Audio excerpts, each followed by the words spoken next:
আসসালামু আলাইকুম। আমি আজকে ইউজেস অফ মডিফায়ারের দ্বিতীয় পার্ট নিয়ে কথা বলবো। তো এখানে শুরুতেই রয়েছে নাউন অথবা নাউন অ্যাজেক্টিভস।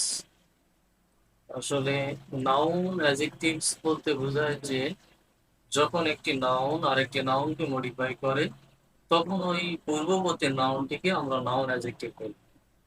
যেমন he is a pre-modify the noun with a noun or noun adjective dash এখানে স্টুডেন্ট, অর্থাৎ he is a dash student.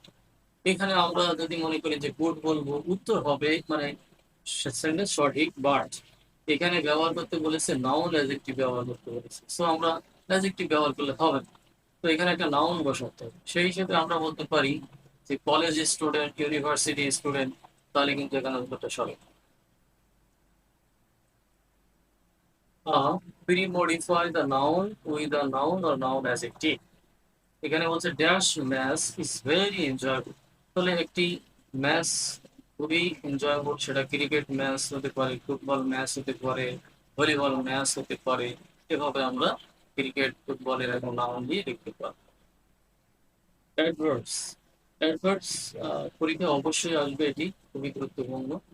তো এখানে অ্যাডভার্বের ফাংশন গুলো নিয়ে আমরা একটু কথা বলবো। তো অ্যাডভার্ব অ্যাডজেক্টিভকে মডিফাই করে।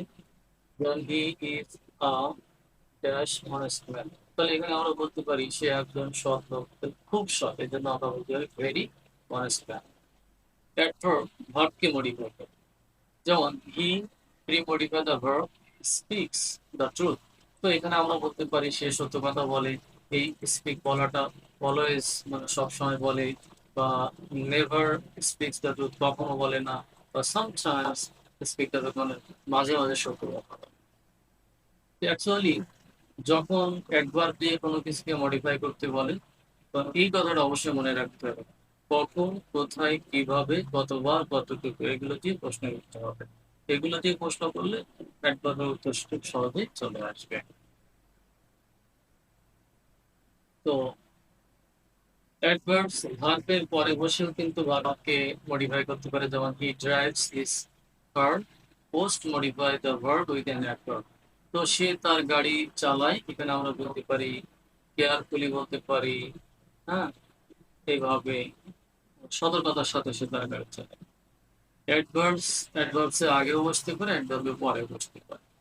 তো এখানে অ্যাডভার্বস আরেকটা অ্যাডভার্বস কে মডিফাই করে। যেমন হি ওয়ার্কস ফাস্ট। তো এখানে সে দ্রুত হাঁটে, হাঁটাটা কেমন দ্রুত, তাহলে ফাস্ট মডিফাই করছে works K. Are very fast মানে খুব দ্রুত, তাহলে ভেরি মডিফাই করছে fast K. The authorities are very strict, অর্থাৎ অথরিটি খুবই কড়া। তো এখানে আমরা যদি বলি দ্য অথরিটিস হেয়ার মানে এখানকার কর্তৃপক্ষ খুবই কড়া, এখানে আমরা হেয়ার লিখতে পারি। তারপর প্রেপোজিশনকে মডিফাই করে। যেমন হি কেম হিয়ার, সে এখানে এসেছিল। Pre modify the preposition after you. তো আফটার ইউ এখানে আফটার প্রেপোজিশন, বিকজ এর পরে একটি অবজেক্টিভ প্রোনাউন বসেছে। তাহলে সে এখানে এসেছিল জাস্ট আফটার ইউ, ঠিক তোমার পরে।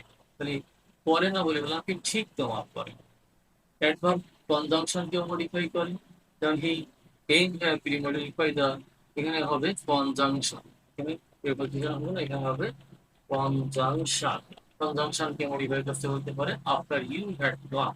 সো এখানে আমরা বলতে পারি just after you had gone. এই বাক্যে আফটারটা হলো একটি কনজাংশন, কেননা এরপরে একটি সাবজেক্ট একটি প্রাইমারি ভার্ব রয়েছে এই জন্য। এরপর একটি ফ্রেজকে মডিফাই করতে পারে। যেমন হি স্যাট ডাউন, সে বসেছিল। Pre modify the phrase, phrase বলতে এখানে ইন ফ্রন্ট অফ মি, এই আমার সামনে বসেছিল। তো আমি এখানে বলতে পারি সে ঠিক আমার সামনে বসেছিল। তো জাস্ট অথবা exactly in front of me. Adverb একটি ক্লজকেও মডিফাই করে।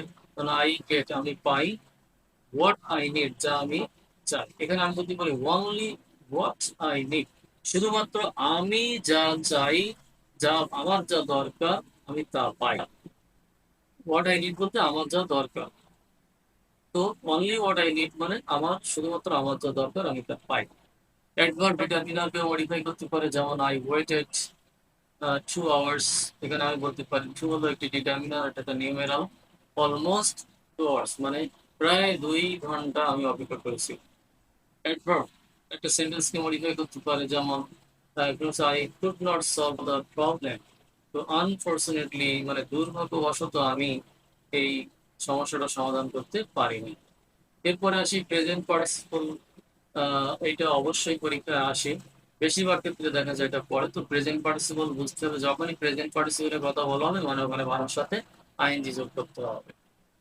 যেমন তবে এটা আরেকটা বিষয় আছে, এখানে মনে রাখতে হবে প্রেজেন্ট পার্টিসিপল দ্বারা এটা চলমান ভাবে কিছু বোঝাবে, বা দুটো কাজ যখন আগে ঘটবে, যে কাজটা আগে ঘটেছে ওইটাকে প্রেজেন্ট পার্টিসিপল হিসেবে আমরা ইউজ করি।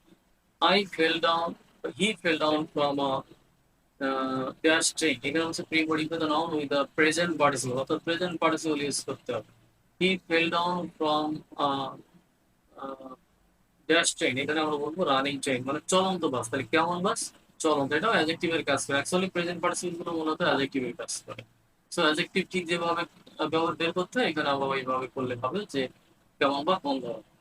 ডোন্ট ডিস্টার্ব প্রেজেন্ট পার্টিসিপল দিয়ে করতে হবে, এখানেও বেবি, তো এখানে আমরা বলতে পারি স্লিপিং বেবি, মানে একটা ঘুমন্ত শিশুকে ডিস্টার্ব করে। আই ফাউন্ড আ বেগার, আমি একজন ভিক্ষুককে দেখলাম। At the door, standing, standing at door মানে দরজায় এসে দাঁড়িয়ে আছে।